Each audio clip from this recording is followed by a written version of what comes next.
Hello, everyone, and welcome to InvenTank, the show for inventors where I am joined by a special guest host for some fun conversation and to help answer all your burning invention questions. I'm Lisa Lloyd, and we're streaming live today, or you may be catching the replay on one of our podcasting platforms. InvenTank is made possible by the Invention Accelerator, helping inventors to skip the painful and expensive learning curve and invent wow products, protect them properly, and get them in front of the right people at the right companies to pitch like a pro for license. To learn more, go to theinventionaccelerator.com. I'll even pop that up on our screen here for more information or to book a free call and a free consultation. Quick note, I will be taking a couple months off. My daughter is having a baby and I've decided to move closer to her. So I'll be busy with selling my house, buying the new house, dealing with all that moving stuff over the next couple months. I'm going to give myself a little bit of a break so I don't completely have a stroke in the process. So I'll be back in a couple months. So don't worry, I'm not disappearing altogether. In a moment, we'll begin taking questions. So feel free to drop them in the comments anytime. But first, I'd like to introduce you to my special guest today, Julie Tupler. Julie, actually, New York Magazine calls Julie the guru for pregnant women, which is very timely for me and my daughter right now. She has been featured on many national television programs such as The Today Show, Regis and Kelly, as well as many fitness, medical, and women's health magazines for her novel creation, The Tupler Technique, and many products to help with diastasis. There we go. I said it right. Welcome, Julie, to the program. I cannot wait to hear more about your story.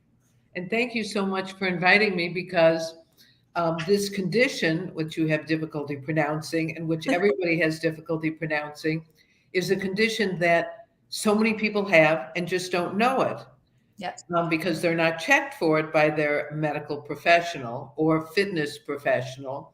And so for 30 years, I've been like a salmon swimming upstream to bring an awareness to this condition that has so many side effects. All right. The plight of the innovator. If you're innovating, you have to get other people to see what's in your head when you're first getting started. And that's challenging. Fight upstream. Like you said, so maybe you can start by explaining what diastasis is. I knew you were going to ask me that. I had a feeling you were going there. So the word diastasis means separation. And the word recti is your outermost abdominal muscle. So diastasis recti is separation of your outermost abdominal muscles. Now, why would you care about that? Well, the muscles need to be close together to do their job of supporting the front, the back, the top, and the bottom of your body. Yeah. When they separate, the connective tissue between it stretches sideways and becomes very thin and weak. So then there's no support system, which causes the bulging belly that people try and get rid of and with exercise and diet and don't know why nothing's working, probably because they're doing all the wrong exercises. They could have back pain. They could have the umbilical hernia because there's no support for the belly button, poor posture, and the poor posture continuously leads to sciatica, pelvic floor issues, incontinence, GI issues like bloating after eating, constipation. For men, it can cause erectile dysfunction. So there's many side effects, and people will go for the side effects to their healthcare professional. And as part of that medical evaluation, won't be checked to see if their muscles are separated. So the treatment plan will not include treating this. And how I treat it is by strengthening that connective tissue between the separated muscles so it's strong enough to then hold the muscles in a close together position. And you're going to probably say, how did you get started? This is your next question, right? I do want to know that. Can you tell me first, though, this isn't just a problem for women, pregnant women, right? It's a problem for men. It's a problem for children. It's a problem for patients having abdominal surgery. It's a problem for pregnant women having a baby because it can put them at risk for an unnecessary C-section. And when they're pushing in labor, if the muscles are separated, they're not going to be working right? They need to be close together to push, moving front to back, all right? And for a pregnant woman, if she has a big diastasis, if this is my uterus and this is my cervix and this is my vaginal canal, the cervix has to be lined up with this vaginal canal. When the muscles separate, the top of the uterus has no support and it tilts forward. So the cervix here is now pointing sideways instead of downwards. So, that cervix has to be in the right position. And also, for a pregnant woman, it's since your daughter is pregnant, I might as well discuss this a little bit as well. Besides being a registered nurse and a certified personal trainer, I'm also a childbirth educator. And childbirth education comes at the end of the pregnancy and only prepares your mind, all right? There's no mind-body preparation. So I'm going to get into that. That was one of the reasons I started my business. But women do not know how to push in labor. And what I teach is how to push with the abdominals while relaxing the pelvic floor. So it's really important for a pregnant woman to have strong abdominals and to practice this pushing technique at least 2 or 3 weeks before she delivers so that she knows how to do it in labor, okay?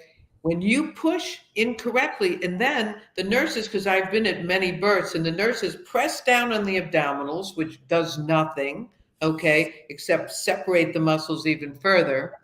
But if a woman pushes incorrectly, she can end up with not only a larger separation, but she can end up with pelvic floor issues that are so unnecessary, like prolapse of the organs, like the falling down of the uterus, the bladder, the bowel. Right. No need. All right. Incontinence, hemorrhoids, all these things could be avoided if a woman knew how to push, strengthen her abdominal muscles so that she can push for as long as she needs, and then knows how to push with her abdominals, relax the pelvic floor that she stretched and strengthened.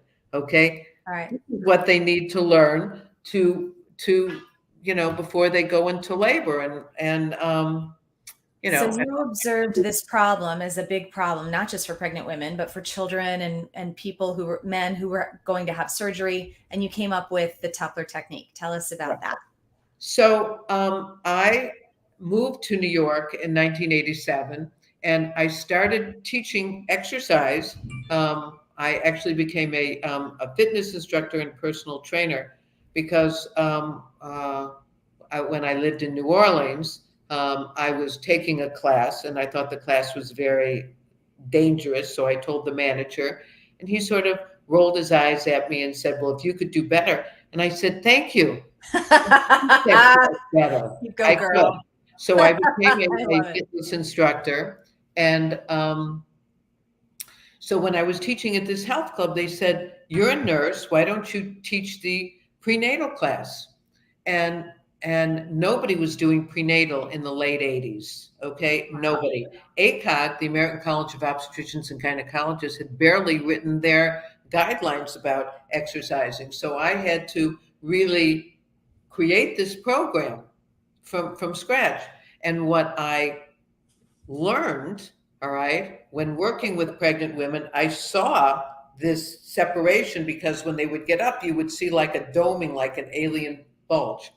So one of my clients, and this was an aha moment for me, one of my clients who was a physical therapist, her muscles were really separated and had that doming of the abdominals. She said, we're doing the exercises, and she said, "I cannot feel my muscles working."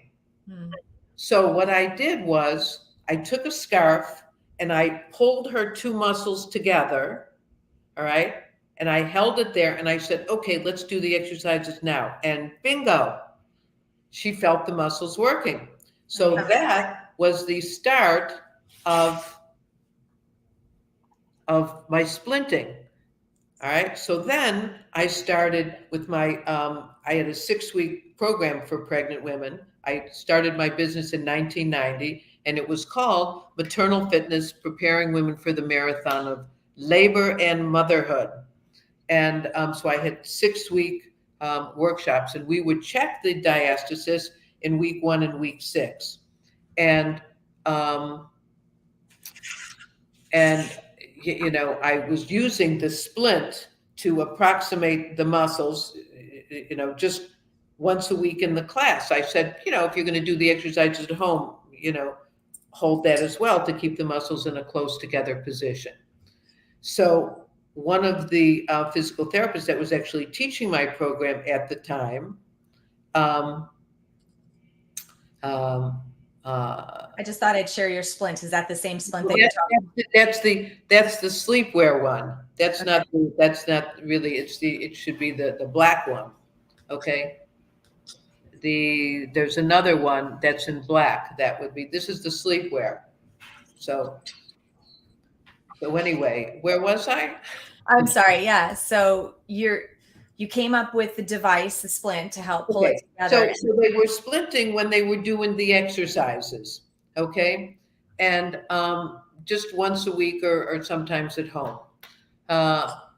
So one of the physical therapists, you know, said, this is amazing because the separation is getting smaller as their belly's getting bigger. This is, you know, this is really, so I contacted Columbia University Program in Physical Therapy and asked them if they wanted to do a study on my program, you know, with pregnant women, and they agreed. So that study, you know, is on my website. And I also have statistics of about 372 clients from myself and my other trainers. And it shows that in 6 weeks, they can make the separation 55% smaller. So those are— That's incredible. That's a big number. If anybody would like to look, I think that, you know, as I do the program more, you know, and I hear the feedback and I try different things. So I think that it's probably less than 6 weeks now. Wow. You know, that number. People are starting to see amazing results after 3 weeks. So then I thought to myself, well, gee, if it's making it smaller just once a week, maybe I should have them wear it all the time. So I had this long piece of fabric and I had them pull it together and wear it, and with safety pins.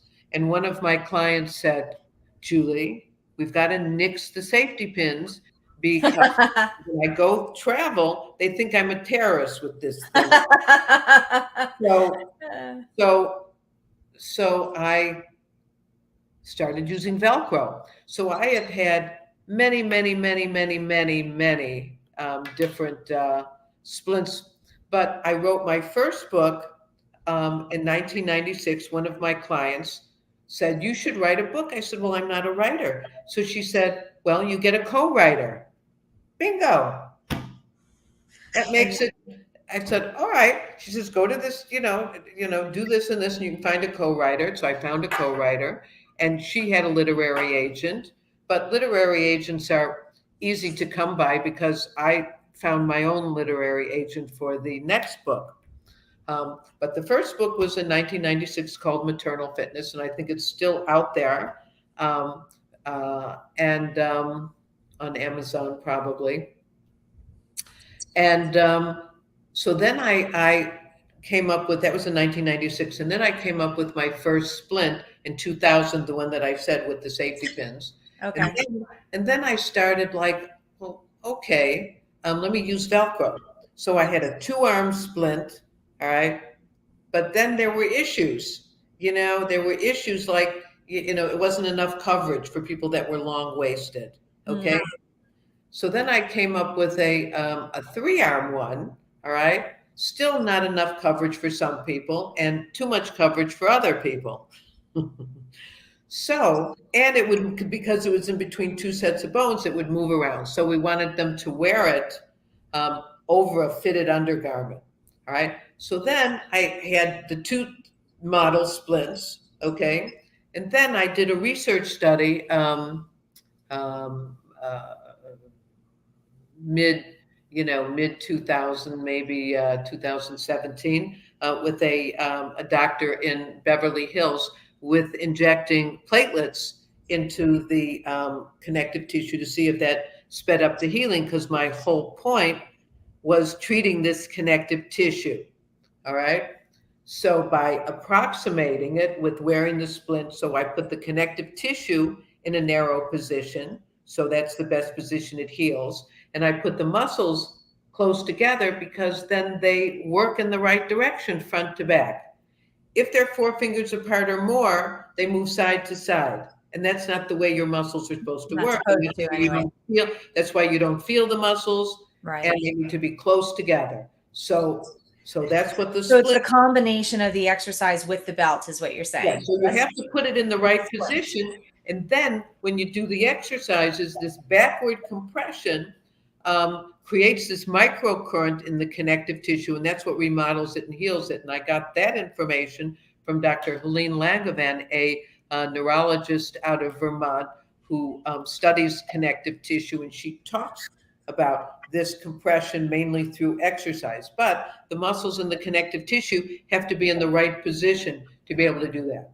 So I in 1995 I got a studio, and I had a center in Union Square in New York City. It was about 3,300 square foot space, and I had prenatal massage and prenatal yoga and acupuncture and a little store for, and all sorts of mommy baby classes, and it was going along great until there was a fire. Oh In boy. the building. The spa on the second floor has dryers, did something, and there was a fire. So I, had to, I couldn't be there anymore until they cleaned it. So I ended up taking on a business partner in 2006. And because this is information in terms of, people in business, one thing I would say is that you need to be very careful before taking on a business partner. Okay. Oh, yeah. Now you can always turn a lemon into lemonade, and which is what happened for me. But there was a lot of stress and grief because I took on this business partner without knowing a lot about her, just with the fire, and I had a young child at the time, and I was a single mom.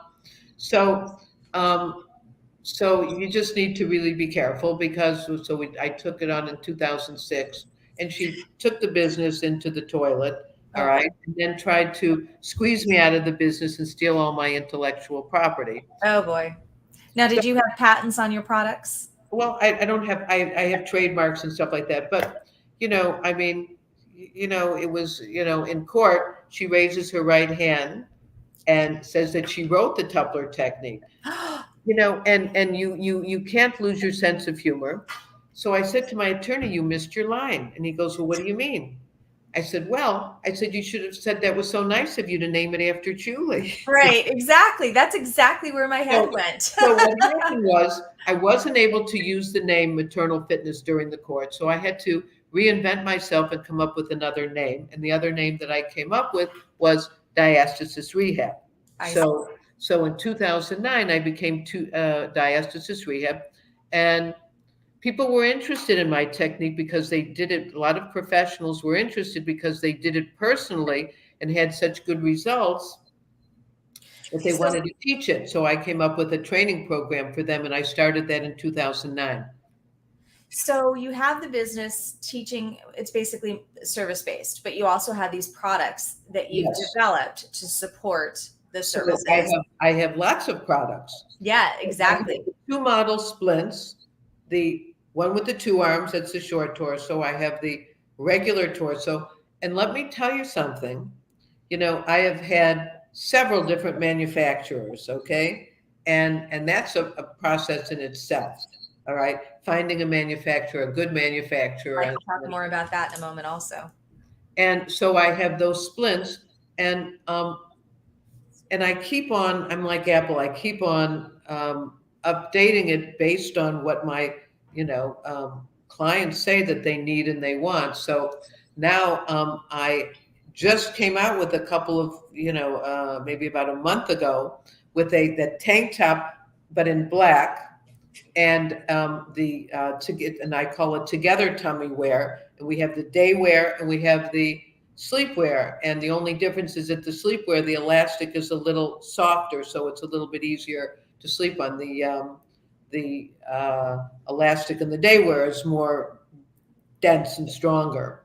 And you feel a lot more support when you wear that. Sometimes people sleep in that, and that's okay, and sometimes people can't. And because we want them to wear it all the time, like a cast. Sure. So that's brand, and I have rave reviews on this because it stays in place, it gives the coverage, finally, after many years. But you can't, you always have to listen to what your clients want and need. That's After they saw my video, they say, can you have a summary of it? So that's why I have my little guidebook, which is sort of the cliff notes of the Tupler technique. And Okay, so I'm going to pop up your website really quick so everybody can see if you'd like to go get more information or check out the videos of the book. Like Julie's well, talking there and if you are interested, if you probably have a diastasis, and if you want to learn more about it, there's a little free introductory class, and it's like 3 videos, and then you can learn more about checking yourself for diastasis, the 4 steps of my program, and how to do a diastasis safe workout so that you can, keep the diastasis closed and maintain the results that you've gained through the program. Perfect. So that's available. Perfect.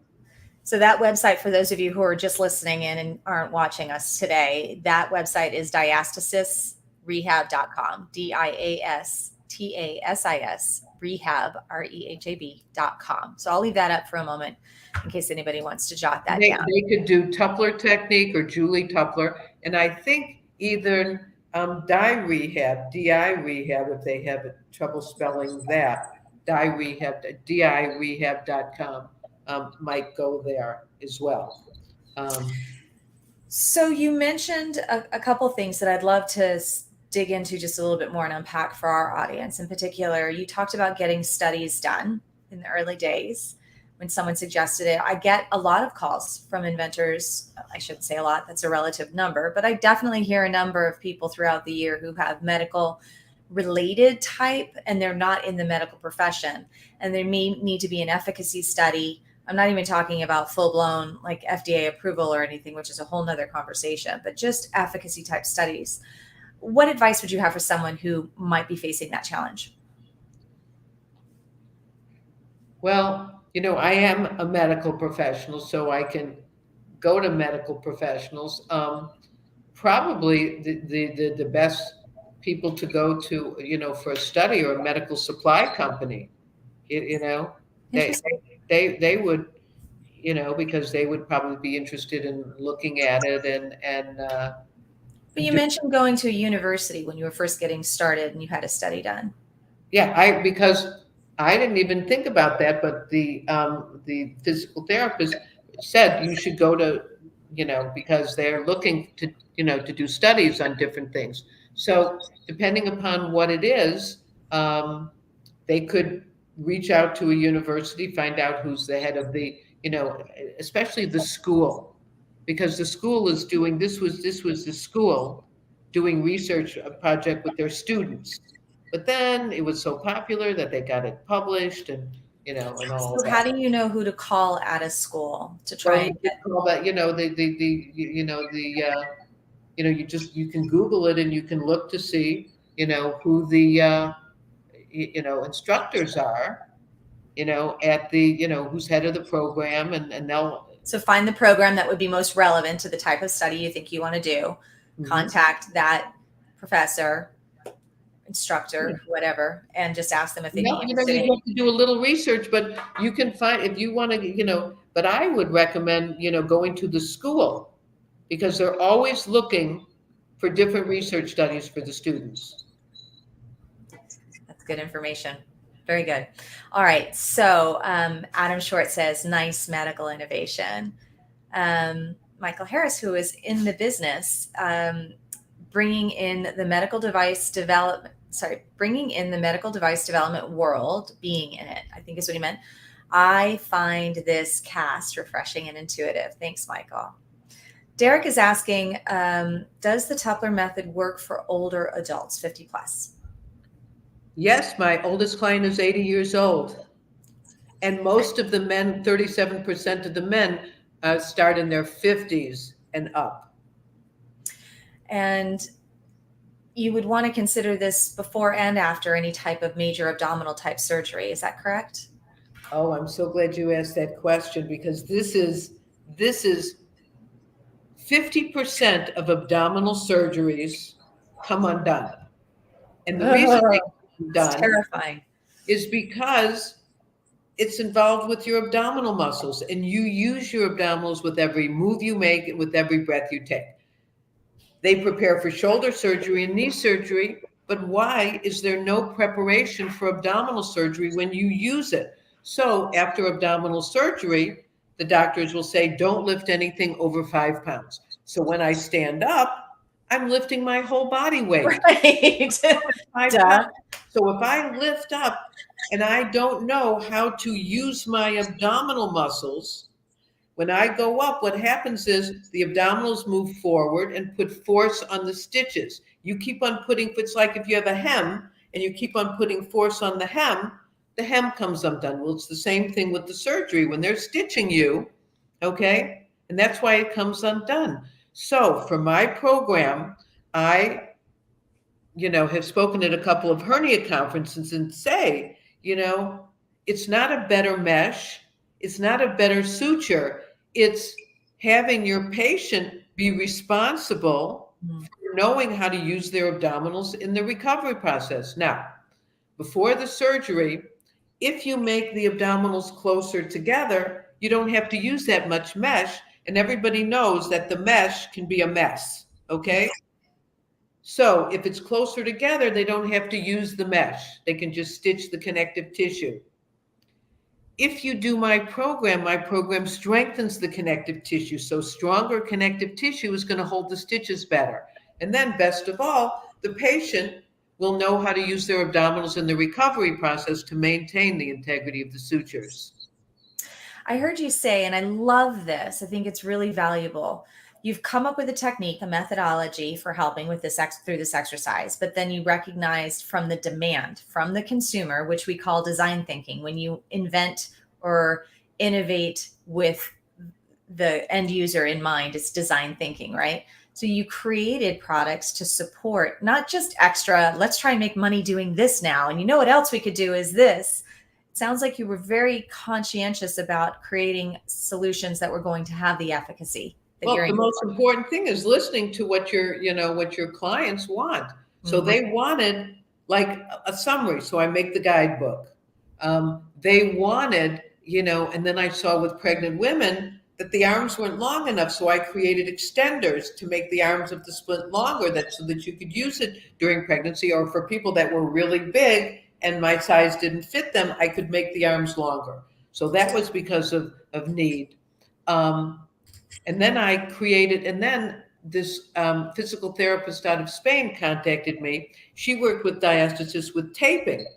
So I'm thinking, that this would be, because anything where I can bring the muscles closer together, which is why I double splint, which is wearing two and then holding another one, the closer together. And then I have the tape, and I have a cream as well. And the purpose of the cream, it's a corrective connective tissue cream. And this is to nourish the connective tissue because, nutrition is important as well. So I have a sheet that shows the nutrients for healing connective tissue, the function of those nutrients, the foods with those nutrients, and then the ingredients in my cream with those nutrients. So, and that also prepares the skin for taping in week 4 of the program. And the taping works like a butterfly Band-Aid. And I had lots of butterfly Band-Aids because my mother was a nurse. So I had lots of them all over my body because I was, active as a child. So in order to prevent the stitches, you put the butterfly Band-Aid on, and that's purpose. And how it works is if you stretch the tape and you put it on the skin, that tape wants to recoil to its unstretched position, and that recoiling is a communication between the skin and the muscles and the connective tissue to move closer together. So there's been a lot of work with taping, and my little tape does look like a butterfly, and we start that in week, so I have the videos that are all streaming, a video for Lose Your Mummy Tummy, Say Goodbye to Your Gut Guy, which I'm now going to be updating to a Together Tummy I just filmed with a wonderful producer. If anybody is looking we had Ava on a few weeks ago, so you're amazing, welcome to use her name. I worked with Ava. She's a lifesaver. It's like, and I've done other videos. So this one that I did with her. So anyway, actually, before you move on, so for anyone who's not familiar, you can go on YouTube and catch all of our InvenTank podcasts. Just look for Ava Sweeney. She was on just a couple weeks ago, and the focus of that discussion was direct response advertising. So you've hired her as a producer and to help you with the creative and the production and the marketing, I assume, is what you're talking about. Yes. Right. Well, she did the video. She's not doing the marketing. Avalanche is the name of her agency. Yeah. So I'm going to have an adult video, this Together Tummy, and I have the Together Tummy book. I have a video for pregnant women, teaching like perfect pushing. I have a video for children, Belly Button Boogie, and I'm going to be coming out with a children's book called Will You Be My Belly Buddy? Which is a takeoff on Mr. Rogers, but it's in black and white, and then there's QR codes in it, and it'll open up into the color little videos to be more interactive for the children. And it's called Will You Be My Belly Buddy, so that the whole family does the program, because the whole family probably needs the program to strengthen their core. And then I have a video called Ab Rehab for before and after surgery. So I have and I'm trying to think of what else I have. So I have the videos, the books, the tape. If they want to know, they can go to the website and see all of that. It's all there. You mentioned manufacturing earlier, and I know that that's a common challenge for first-time inventors. So can you tell us a little bit about what that process was for you and what you found worked? Okay, well, my first manufacturer was in New Jersey, and I can't remember somebody that I was buying Velcro from somebody. And we were making them in my studio with a sewing machine, and then it got to be too much. So the guy that I bought, so you could go to this guy in New Jersey, Joseph, and he will, So I had to get all the materials to Joseph. I had to get the fabric, I had to get the Velcro, the hook and the thing Velcro, I had to get the labels, I had to get everything there. And the problem with that was, then when he would run out of something, he wouldn't tell me. And then it was a problem, because then I would be out of stock. Sure. And I would have to order that. So I thought, okay, so if anybody wants a manufacturer in New Jersey, Joseph is amazing, and they want to supply everything. It's great. But can they reach out to you through your website if they want to get Joseph's information from you? Yeah, they can just contact me on the website. Okay, great. And he's right here in New Jersey, and he's wonderful. But I wanted to, I wanted to scale the finished product where I didn't have to worry about all that. I just wanted to send me a finished product. So a friend of mine, you ask around and stuff, and the people that I bought the fabric from, they also did stuff in China. So he said, well, we can hook you up and do this. And as it turns out, it was low quality and high price. So, and in the process, somebody else contacted me. I guess they saw that I had this product. So I was lucky, but there are a lot of people out there. And he said, let me send you a sample. And his price was so much better. And he was the intermediary between me but the price was much better. All right. And then one of my trainers had a manufacturer in China, and I could deal with him directly. Okay. So, and a great manufacturer in China, really, really, really, really wonderful. So I deal directly with that manufacturer. And that's where I'm at now in terms of manufacturing. I manufacture my splints there, my tape there, my extenders there. I do my cream with somebody locally, and I print my guidebooks locally. And the Dynabands that I have for the exercise program, that's another manufacturer for the exercise bands. So I have about 5, different places that I go to. It's a lot of moving parts. So, Well, do you think you could have known as a nurse and a fitness instructor when it all started that the kind of business that it would be and the amount of work that it would be? no, I would have never known. I mean, as a nurse, you don't really have any business background. Yeah. Okay. So it's, making decisions, and trial by error. And as Winston Churchill says, success is moving from failure to failure without losing your enthusiasm. And from the mistakes, you learn. Of that. Okay. And if you learn from the mistakes, I'm not going to do that anymore, then it's wisdom and it's not really a mistake. Okay. I love that you said that. It's profoundly wise. I don't know if people, it's not just something that someone should glass over and not pay attention to, because I remember at the height of my success, and it's easier when you're younger and you're not daunted by all of the critical thinking that you learn over the years because of all those things that go wrong. But I remember feeling like I had the Midas touch. Everything just seemed to work out. But the truth was it didn't. It just wasn't something that I noticed when it didn't work out, because I'd look at it and say, okay, that didn't work. What's next? It was just always on to how to fix the problem and make it better and keep going for the big vision, as opposed to putting all of my eggs in one basket and needing this one thing to work out this one way. Otherwise, I'm out of business. And I think actually that was the biggest mistake I made with TC Pets, which was a product that I was on Shark Tank with.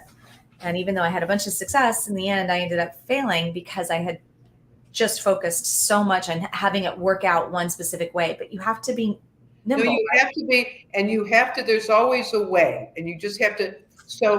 So when I start my day, I think about, and my staff does this too. Yeah. And every Friday when we have a meeting, everybody has to come up with an innovation. I love that. Move this forward. That's so they cool. really have to think about it.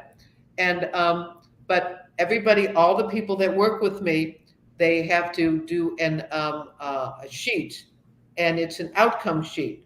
So they have to think about, what outcomes am I going to accomplish today? So they have to write their outcomes. They have to write, why is it important, right? Because once you learn why it's important, then you can prioritize it. And then the steps to reach that outcome, instead of just writing a list of what you have to do. All right. Okay, because if you have a list of what to do, it's never ends. That's right. If you look at what your outcomes are, what you want to get done that day, it's much more effective. It is, and it's much more enjoyable, I think, because you know your why. You know exactly why you're doing it. It's just easier. It flows better. Totally agree. So for the sake of our audience knowing this, we're coming up on just 20 minutes before the hour now, and we're going to finish up 10 minutes early today because Julie does have another appointment right after this. So we only have about 10 minutes. We'll finish up 5 minutes earlier. 5 minutes. Okay. So we have about 15 minutes left in the program. So if you have any questions, and there's a time delay, so make sure you drop those questions in the chat so we can get to those before the end of our time together today. So you went through these different people very organically and found your manufacturer. Can you tell us a little bit about what you learned from that process that you would either make sure you do or don't do in the future? Oh boy, I've learned so much. The big takeaways that you would want anybody who's considering manufacturing. Yeah, I'm going to give you a couple of right off the top of my head. If you're getting something in a certain color, okay, my manufacturer said, I wanted to get my beige splints redone. And so he said, well, just go online and give me I said, no. I said, you know the color, you have the splint, you do. So I should have gotten a color chart. So I ended up doing the color, giving him the color, and it was yellow. Okay, it was yellow. It looked like it, but you can't do colors with a color chart online. You cannot. If you're looking for a color, if you're in the clothing or you need it to be a certain color, you make sure that you see the chart and thing, because that was the end of my Printed. relationship with him because of this. He gave me a sample and had bought all the fabric in yellow, okay? And this was a sample and wanted me to pay for all that yellow fabric he bought, and I wasn't about to do that, Sure. okay?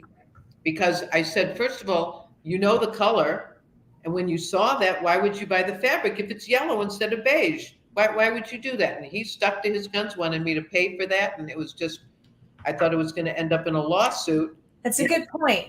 So, and I'll just drive that home. When I was dealing with China making TC pads, I used letters and numbers and drawings for everything. I made it so that a 5-year-old could read it and not mistake in translation anything that I was saying.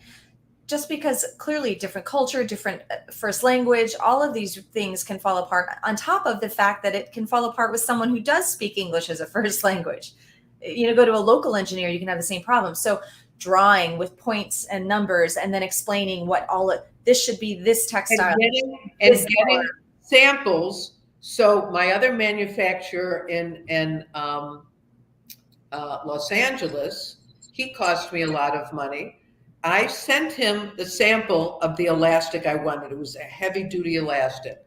So what he did was, he got a sample, and I said this, and this is the sample. That this is the, what my mistake was, that I didn't have him send me the sample that he got. He got it in medical grade and went ahead. And when I got it, he'd already made them, and it was, so I had to be innovative. So the elastic was the elastic I now use on the sleepwear. No kidding. So you just held on to it because you had to pay for it. He made you pay for it. I had to pay for it. So I figured, okay, how can I use Smart, this? good for you. How can I use this? So you have to be a little bit innovative. So I did it. But getting like color, like in person, and then getting the actual sample of it so that and I would have them send me color swatches, and they numbered and lettered everything, and then I picked the one I want and was able to email them and say I picked because they named it. Get the fabric swatches. So those are the two things that that get the sample so that that's what you're going to be getting. Yeah, break it, just eliminate anything that can go wrong. Well, it's Murphy's Law. So Michael asks a great question. I definitely would not know the answer to anyway. Julie, are you worried about TAA compliance in manufacturing? TAA compliance. I'm not worried about it because I don't know what it is. Maybe you can tell us what that means, Michael. He is in the virtual medical equipment type business. So it may have something to do with that. So in addition to having a foreign factory make this for you, you mentioned intellectual property earlier. You didn't do patents, you did copyrights, trademarks, whatever. Have you ever had to enforce your rights at the border? Because there's some benefits that come with that intellectual property and having customs, for example, prevent knockoffs from getting in the country. Have you ever had any experience with that? Well, people have knockoff is just what happens. Okay. I didn't patent my splint because there were other binders out there, but but normally people buy them from me. All right. Because, mine is different from the other ones, and mine comes with my program. So, competition is out there. People are going to copy. It's just, it's. Was there a reason that you couldn't use somebody in a different country? Okay. Yeah. That's a difficult process. So,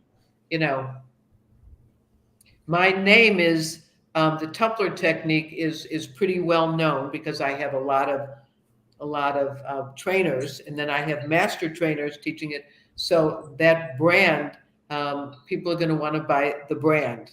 Right. They're not going to know if the knockoff is going to work. and they could get the knockoff and, and do the program, and they could do that as well. So am I worried about it?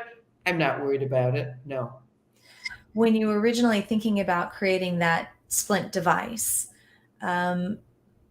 were you more interested in creating something that would be unique to your program, or did you hope to find something that already existed that you could just bring into your program at that point? One more time. So when it first occurred to you to create the splint to help you make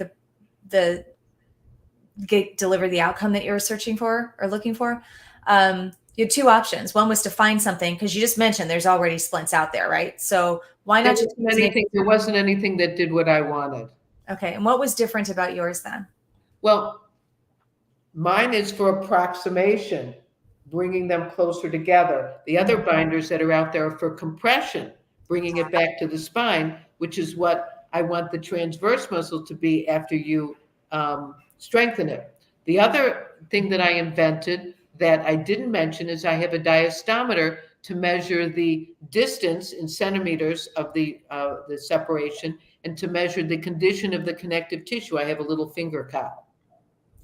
Another tool that people can purchase too. Yeah, they can check themselves, and my trainers all have them. And so it's a way, if you want to be more specific about it and get, you can do that.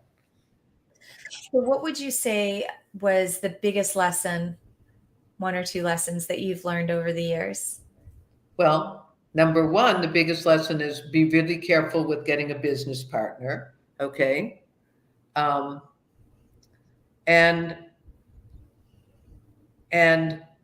one of the things in terms of being, a business owner, I have to think of outcomes, because I have to make a decision how I want to spend my time. So I have to think about what is the outcome that's going to move my business forward fastest. Okay. Yeah. And make the money. And the other thing, because I deal with the general public, and I also deal with, with training trainers, so I have two levels, is that I want to create raving fans. Okay. I want to create clients that stay with me because I give them, and trainers that stay with me because I support them and give them more than their money's worth. So in terms of being in business, for me, that's, is that, and the happiest moment of my time is when I see the before and after photos of these people, and that they say that I've changed their life. No more back pain. I had one client reversed her umbilical hernia. She's actually a pretty well-known physician in New York. And she told me that her abdominals never looked so good. All right. Even before she had children, she probably had the diastasis from doing gymnastics or something else. Wow. And her husband is now buying her lingerie. Okay. Makes my day. And I that, because, when you have issues in your abdominals and you feel, unattractive and vulnerable because they're open, so there's a whole psychological aspect to this condition as well, because you have a weak core. So with a weak core, it just creates all sorts of, physiological and emotional issues. What is the cost? You mentioned that earlier. So we have packages. So the best thing about my program, and it actually happened during COVID.